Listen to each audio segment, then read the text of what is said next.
Olá pessoal, sou Thiago Pettini, drapple.com.br. Bem-vindo a mais um Dr. Apple News, o do 128º, já em fevereiro de 2024. Um abraço ao pessoal que sempre me ajuda colaborando com as sugestões de pauta aqui, o Antônio, Gilberto, Renato, Sandro, Davi, muito obrigado a todos vocês. E vamos lá, temos as notícias, primeiras notícias históricas, né? No dia 28 de janeiro de 1978, a Apple tendo seu primeiro quartel-general, né? O primeiro espaço realmente dedicado, feito para abrigar ali os funcionários da Apple, foi na Bentley, logo que saiu ali da garagem do Steve Jobs, né? Então esse foi o primeiro endereço da Apple antes de ir para o One Infinity Loop e depois agora lá no Apple Park, né? Era um lugar pequenininho, modesto, mas feito ali para poder funcionar realmente como o primeiro quartel-general da Apple. Foi um passo importante naquele momento, né? O primeiro lugar, o primeiro endereço realmente comercial para a Apple, né? 28 de janeiro de 78. Nós temos um pouco mais para frente, no dia 27 de janeiro, só que de 2010, a Apple apresentando o Steve Jobs, né, apresentando para a gente o iPad.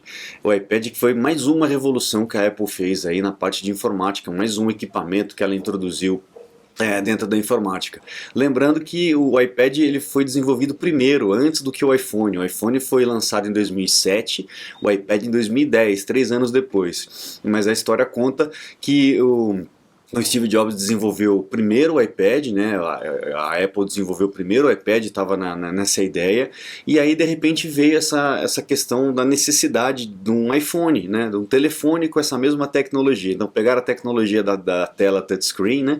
E trouxeram para um aparelho de telefone e lançaram primeiro. E aí um pouco depois o iPad, que acabou criando uma categoria nova, que é extremamente dominante, né? O iPad é extremamente dominante nessa categoria, não tem nem muito o que falar a respeito disso. Eles realmente têm um market share muito grande. Bom, tivemos o resultado fiscal da Apple também, do primeiro quarto aí de 2024. A Apple, ali uma receita de 119,6 bilhões e uma receita, um lucro, né, de 33,9 bilhões. Isso teve aumento, tá, comparado com o ano passado. O ano passado foi 117,2 comparado com 119,6 e o lucro de 30 bilhões para 33,9 bilhões, quase 4 bilhões a mais aí de lucro, mesmo com tudo isso que está acontecendo, né?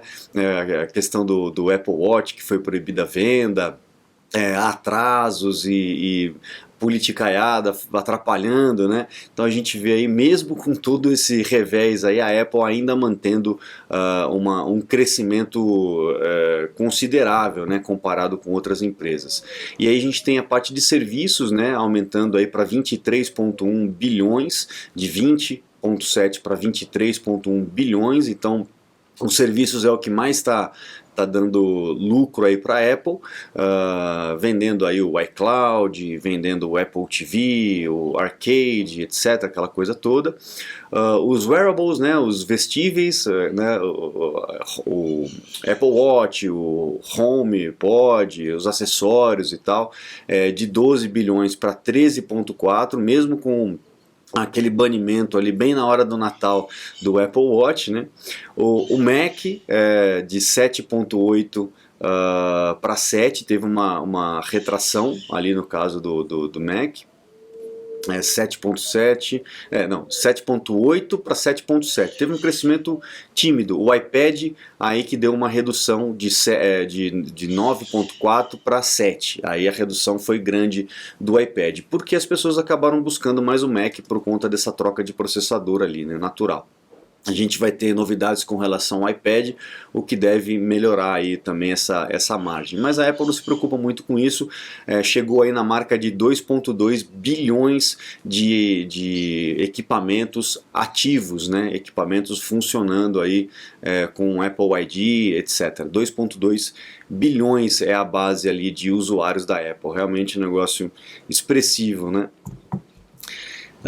Com relação ao Apple Vision Pro, né, a Apple estava aí com uma expectativa de vender uns 150, 180 no máximo, já passou ali os 200 mil, né, unidades. Essa notícia do dia 29, nós já estamos no dia 2, então provavelmente já ultrapassou a marca dos 200 mil vendidos. Então a gente, mesmo sendo um produto controverso, né? Muita gente falando bem e colocando as suas questões, principalmente com relação ao preço, a gente sabe que o bagulho vende mesmo, que não tem jeito, né? É óbvio que como eu sempre falo, né?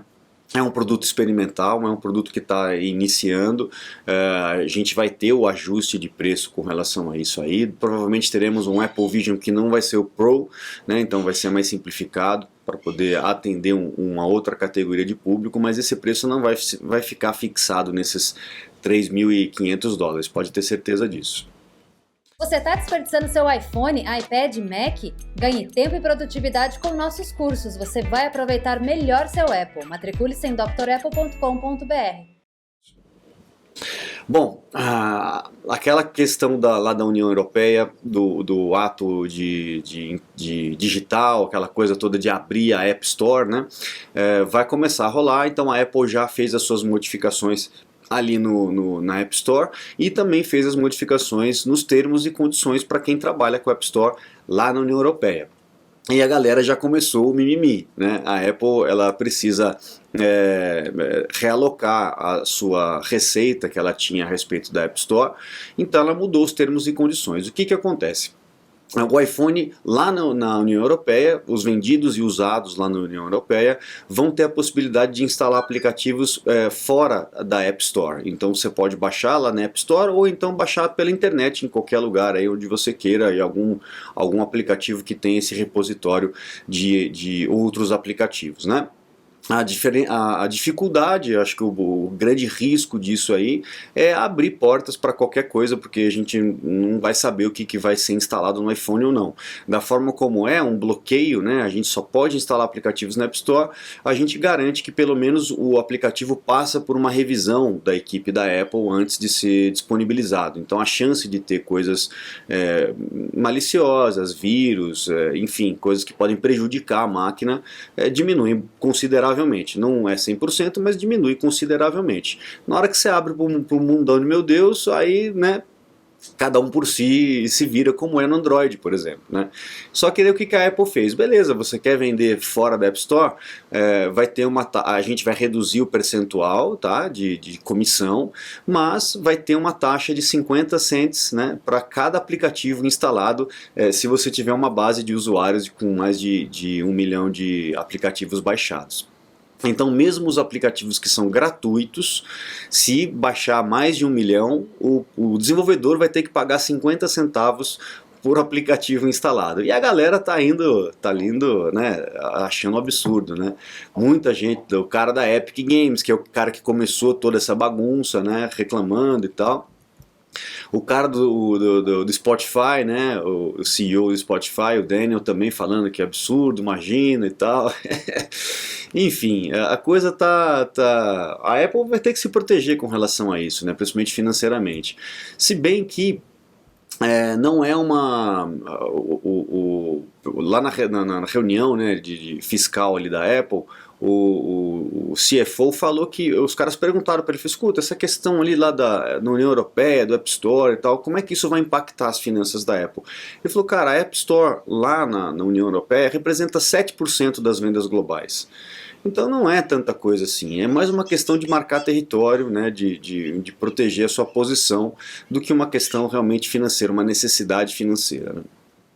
Bom, e como se não bastasse, na Grã-Bretanha, lá na Inglaterra, né, já tem mais uma outra proposta de lei ali, que vai fazer o seguinte, vai fazer com que o governo britânico possa simplesmente ignorar qualquer tipo de atualização feita pelos dispositivos, não só pela Apple, mas por qualquer dispositivo. Então, o que pode acontecer? Pode acontecer que vai ter uma implementação de algum tipo de recurso novo dentro do aparelho, dentro do iPhone. A União Europeia fala assim, a Inglaterra fala assim, não, aqui não vai rolar, aqui eu não quero ser... sem nenhum tipo de conversa, sem nenhum tipo de explicação, eles podem simplesmente vetar, falar, olha, vamos supor que o FaceTime não tinha lá, vai começar o FaceTime, fala, não, o FaceTime não vai ter aqui. E pronto, sem nenhum tipo de explicação, sem nenhum tipo de votação, os caras vão baixar a caneta lá, ou seja, vai limitar completamente a inovação, está ficando cada vez mais difícil trabalhar globalmente, né? Nem sei o que vai acontecer com relação a isso, é um movimento muito esquisito, realmente muito esquisito. Bom, a gente ainda tem aí aquele rumor do iPod, né, do HomePod com o touchscreen, com a tela de toque. Parece que ainda vem isso aí, a gente não sabe se vai ser nesse layout aí ou se vai ter uma telinha como era o iMac abajur e tal, mas parece que ainda vem aí um HomePod diferente. O HomePod é mais que uma diversão para a Apple, não representa quase nada em termos de venda, etc. Principalmente aqui no Brasil. Aqui no Brasil, eu acho que não deve ter nenhum dígito, mas a Apple continua fabricando isso para ter uma gama aí de produtos, um ecossistema interessante. É legal como ele trabalha e tal, mas o preço realmente é muito acima ali da concorrência. Tomara que a Apple não faça isso com o Apple Vision, né? Porque a gente sabe que a concorrência ela é muito inferior, com certeza, mas o preço também é bem mais barato, mas muito mais barato. Então a Apple tem que encontrar um meio termo ali para que a pessoa possa enxergar valor, né, e pagar um preço mais alto, mas um preço justo, né? Mais uma empresa aí, fabricante de smartphone, que abriu insolvência ali, né? A Bullet fazia já 15 anos fazendo aparelhos de celulares, são esses aparelhos aqui em parceria com a Motorola e tudo mais, com a CAT, então era um aparelho assim para pessoas que gosta de jogar o aparelho no chão, dar porrada no aparelho. Então era um aparelho realmente robusto, né, para aguentar o tranco, mas já está deixando as suas operações ali. Acaba ficando polarizado mesmo Apple e Samsung, não tem jeito. A gente tem uma boa parte ali aí, com Huawei, enfim, mas a gente vai percebendo que vai diminuindo cada vez mais, vai polarizando cada vez mais. Não adianta, ou é Samsung ou é iPhone, né? Não tem como muito sair disso, né? Se você for olhar aí o market share como um todo, as duas ocupam uma parte muito grande, né? E para encerrar, a gente tem ali o pessoal do ChatGPT, né? Existem vários bloqueios no ChatGPT para você não ficar pedindo para a inteligência artificial aprender como fazer bomba, como burlar o sistema financeiro, enfim, eles têm alguns bloqueios que lidam com relação a essas coisas que eles julgam perigosas, e aí você faz a pergunta e você não vai ter a resposta com relação a isso. Então eles têm ali um código de moral e ética deles, e você não pode fazer esse tipo de pergunta. Só que a galera já descobriu que dá para você burlar essa regra, né, esse código de ética aí da inteligência artificial, utilizando idiomas diferentes, né, idiomas muito diferentes, né. Então tem idiomas ali, o escocês, Zulu, etc., que a galera pode utilizar e consegue ter respostas, né? Não é 100%, mas eles conseguiram aí, por exemplo, quase 80% das perguntas que eles fizeram, eles conseguiram as respostas em idiomas esquisitos, né? Idiomas raros. E quando você faz isso em inglês, 99% das chances você não consegue ter a resposta. Acho que o grande problema disso, pessoal, é a gente tornar essa tecnologia como se fosse um oráculo, né? É a resposta para todas as perguntas. No começo do Google, né, ficou essas coisas também, né? Nossa, se não tem no Google não existe. E a gente sabe que não é assim, a gente sabe que as respostas do Google também são editadas. Então a gente usa outros navegadores para ter outras fontes de informação, para daí você realmente encontrar. É muito complicado, é uma questão até filosófica se a gente for pensar assim, né? Que antigamente a gente tinha Barça, a gente tinha Enciclopédia Britânica, a gente tinha Tesouro da Juventude, e a gente confiava naquelas editoras, naqueles editores, para nos trazer a resposta, né? Eu fazia minhas pesquisas nesses livros, né? Então a gente acreditava que o que estava ali era verídico. Agora a gente tem a internet, né? A internet, a diferença é que tem um monte de coisa, tem um monte de editores, né? Então, mas a gente continua colocando fé nisso aí, né? Wikipedia, etc. Agora vai ser a inteligência artificial, o ChatGPT, você escreve lá, você pergunta, ele vai te responder e você vai falar amém, né? Você fala, beleza, é isso mesmo.